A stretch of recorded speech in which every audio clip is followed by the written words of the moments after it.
بسم اللہ الرحمن الرحیم۔ السلام علیکم اسٹوڈنٹس، آج ہم پڑھیں گے کہ ذو معنی الفاظ کیا ہوتے ہیں۔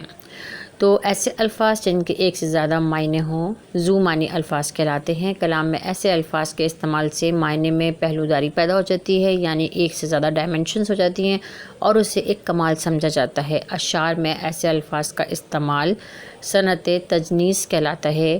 اب ہم دیکھتے ہیں کہ کون کون سے ذو معنی الفاظ یہاں مثالوں میں آپ کے سامنے پیش کر رہی ہوں، تو آئیے دیکھتے ہیں۔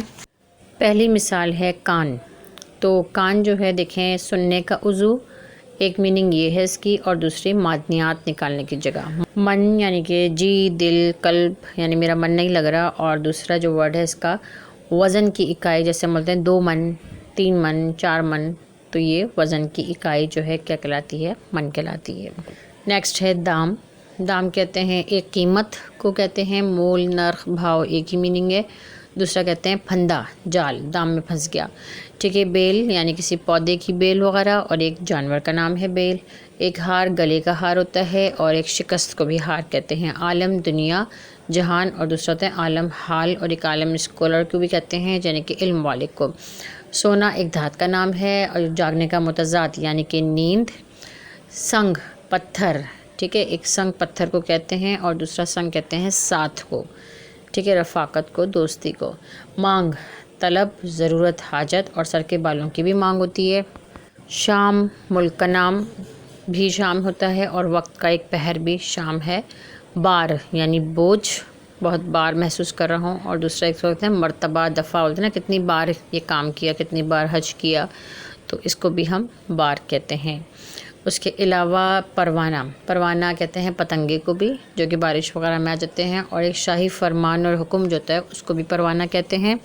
آب یعنی کہ ایک کہتے ہیں چمک کو، اور دوسرا کہتے ہیں پانی کو، ٹھیک ہے، یعنی کہ آب من ایک چمک ہوتا ہے، آب جاتی رہی، آب و تاب، چمک، ٹھیک ہے، اور ایک پانی۔ مہر محبت کو بھی کہتے ہیں، اور مہر سورج کو بھی کہتے ہیں، ٹھیک ہے، اور ایک حق مہر بھی ہوتا ہے، مہر کی رقم نا، وہ بھی ایک اس کی میننگ ہے۔ اس کے علاوہ بھی بہت سارے ورڈ ہیں، جیسے چاہ، چاہ جو ہے وہ چاہت کو بھی کہتے ہیں، اور کنویں کو بھی کہتے ہیں چاہ، ٹھیک ہے، چاہ زمزم۔ اس کے علاوہ ایک لفظ تکرار، تکرار ہم بار بار دہرانے کو بھی کہتے ہیں، اور دوسرا لڑائی جھگڑے کو بھی کہتے ہیں۔ تو آپ کی یعنی کہ کلاس 9 کی بات کر رہی ہوں کہ درسی کتاب میں شامل جو بہادر شاہ ظفر کی غزل ہے اس میں یہ کوشچن موجود ہے، اور اس میں یہ بھی کہا گیا ہے کہ اپنی درسی کتاب سے 5 جو ہے وہ آپ ذو معنی الفاظ تحریر کریں، تو آپ اس سے آپ مدد لے سکتے ہیں، آپ کو آسانی ہوگی۔ امید ہے کہ ویڈیو اچھی لگی ہوگی، سمجھ آ گیا ہوگا آپ کو اچھے سے۔ نیکسٹ ویڈیو کے ساتھ پھر حاضر ہوں گی، اس وقت تک کے لیے اجازت چاہوں گی۔ اللہ حافظ، فی امان اللہ۔